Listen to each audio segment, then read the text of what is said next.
The only way for somebody to buy that is if they lower the price. Same with your house, same with your groceries, whatever. The only way to keep that demand is by lowering the cost of the item. I think once we get back to $5 footlongs at Subway, we might be on the right track. Good morning, outliers. Let's cover the biggest headlines of the day and what the AI trading data has to say about it on today's Outlier Live. Our top story of the day: Wall Street success doesn't mean the average Americans are thriving in Biden's economy, a serial entrepreneur says. Sean Makey says the economy is breaking the back of middle American families. And I totally see this, and you probably do too, just in your everyday life, right? I just went to Costco yesterday with my family, and we had a decently full cart, and we get up to the register, and the girl's ringing through everything, and I'm looking at my wife, and we're trying to guess about how much it's going to be, just like you normally would. It's anytime you go to the grocery store or Costco or anywhere else. And the total came up to $585. And I looked at my wife and I was like, "Whoa, I was way off." And she's like, "Yeah, I was too." And the cashier was like, "Well, what were you expecting?" I was like, 300 or so. She's like, "Yeah, no, not even close." I mean, it was nearly double that. And I think that that is a pretty common occurrence, especially at Costco, because her reaction was unsurprised, right? Her reaction was like, "Oh yeah, this happens pretty much every time she checks somebody out at this point," where the actual total is so much greater than what somebody's expecting. Now, um, I mean, if you're going to get groceries or anything else and it comes out to be double what you expected for it to pay, or it cost double what you expected for it to pay, I can imagine that's going to break a lot of pocketbooks there, right? And maybe that's what this person's talking about here. Wall Street success doesn't mean average Americans are thriving under President Biden. The S&P and NASDAQ are actually at record highs right now. We've all seen that. The Dow Jones just crossed 40,000 for the first time in May, and Wall Street is thriving. The chatter on Main Street about persistent inflation and higher costs for everyday items. Why don't you get the streets? Why don't you get on the streets? There we go. Start talking to people that pay too much for bread and milk and gas and rent, and ask them if they're excited about the NASDAQ. Ask the middle American, right? I grew up in a lower income family. You have you could have come to my apartment and asked anybody that was there, "Hey, are you excited the NASDAQ's hitting an all-time high?" And they would have probably been like, "What's the NASDAQ? How is that affecting what I'm paying for my food costs, my rent, my groceries?" He's entirely right, right? Everything that I do, right? My life and my lifestyle are centered around stock trading, and that's what I love to do. It's one of my great passions in life. But you go out into, talking to kids at or talking to parents at your kids' school, and they're not going to have the same excitement, right? They're going to be like, "Well, last I checked, I don't really care what the NASDAQ is when I have to go to the grocery store and my price has doubled and my paycheck has not." Right? That's the real takeaway here. Prices going up so much higher across the board in everything, yet paychecks are not. So who cares what the stock market is doing? I can understand that. What's happening now with inflation, the cost of goods, is all breaking the back of middle class families. The recent jump in NASDAQ didn't put them in a better position. And I think that we are at some point going to have a breaking point, right? I've seen lots of charts that are showing credit card delinquencies are rising at some of the fastest rates since we've seen since like 2008, right? Right before the recession hit. And I'm actually seeing price cuts out there now on a lot of things, which in my opinion is super telling. I forget what it was, but I just glanced at, I think it was like an ad my wife was scrolling on Facebook, and it was talking about this particular car with like $25,000 plus 3.9% financing or something like that. And I was like, whoa, that's a really good price for a car.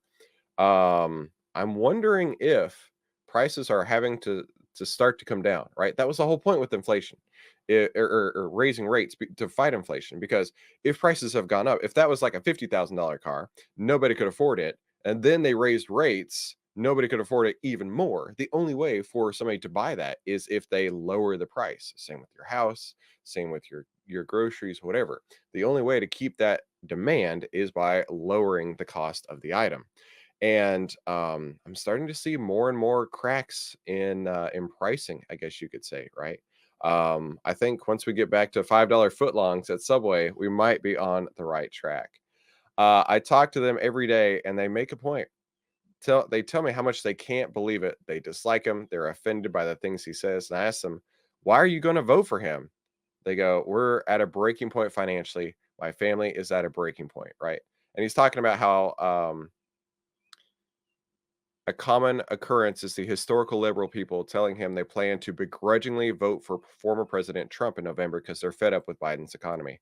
I think that you've got a real story right now because Biden has nothing to run on. The only thing that Biden is running on is the fact that he's not Trump. Hey, I'm not Trump. I'll make things amazing. But unfortunately, the last 4 years have not been amazing, economically speaking, for a lot of people. Granted, we have not entered a strong recession. We've not entered a depression, but we are really close to a lot of people having a lot of financial issues during this time.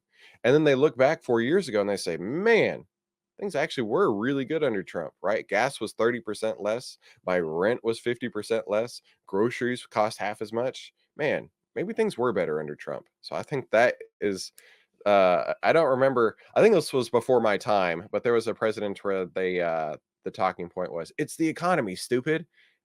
And I think that's exactly what it is, right? Let's Google that up real quick. It's the economy, stupid. Who is that?